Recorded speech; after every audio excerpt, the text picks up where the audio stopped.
ಮಹಾಭಾರತ, ರಾಮಾಯಣ ವಾಲ್ಮೀಕಿ ಮಹರ್ಷಿಯರು ಬರೆದಿದ್ದಾರೆ, ಮತ್ತೆ ಮಹಾಭಾರತನ ವೇದವ್ಯಾಸ ಬರೆದಿದ್ದಾರೆ. ಮತ್ತೆ ಈಗ ನೀವು ಮಹಾಭಾರತದಲ್ಲಿ ಎಷ್ಟು ಶ್ಲೋಕಗಳಿದಾವೆ ಅರ್ಥ ಆಗ್ತಿದ್ಯಾ? ನೋಡುವ ಅರ್ಥ ಕೇಳಿಸ್ಕೊಂಡು ಜೋರ ಚಪ್ಪಾಳೆ ಹೊಡೀರಿ.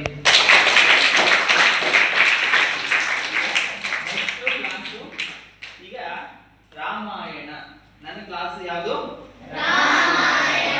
ರಾಮಾಯಣ.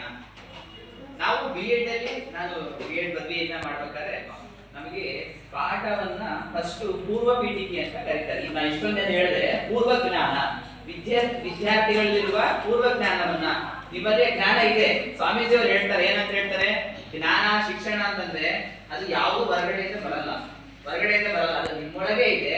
ಅದನ್ನ ನಮ್ಮಂತರು ಬಂದು ನಿಮ್ಮಲ್ಲಿ ಇದೆ ಅಂತ ಹೊರಗಡೆ ತೆಗೆದಿದೆ ಅಂತಾರೆ ನಿಜವಾದ ಶಿಕ್ಷಣ ಅಂತ. ಅಂದ್ರೆ ಶಿಕ್ಷಣ ಅಂತಂದ್ರೆ ಏನು ಅಂದ್ರೆ, ಕೇಳಿಸ್ಕೊಳ್ಳಿ ಕುಸುಮ, ಕೇಳಿಸ್ಕೊ. ನಾನು ಪಾಂಪ್ಲೆಟ್ ಇಡು ಅಂತ ಹೇಳಿ ಎಷ್ಟೊತ್ತಾಯ್ತು, ಈಗ ಇಡ್ತಿದ್ದೇನೆ. ಎಷ್ಟು ವಿಧೇಯತೆ ಇದೆ ನೋಡಿ ಈಗ ಸ್ಟೂಡೆಂಟ್ಸ್ಗೆ.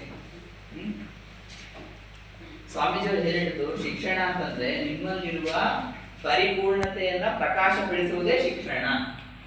ಅಂದ್ರೆ ನಿಮ್ಮೊಳಗೆ ಪ್ರತಿಯೊಬ್ಬರೊಳಗೂ ಜ್ಞಾನ ಇದೆ. ನೀವು ಯಾರು ದಡ್ರಲ್ಲ, ನೀವು ದಡ್ರ ಯಾರು ದಡ್ರಲ್ಲ. ನಿಮ್ಮೊಳಗೆ ಪ್ರತಿಯೊಬ್ಬರೊಳಗೂ ಒಂದೊಂದು ಮಾಹಿತಿಗಳು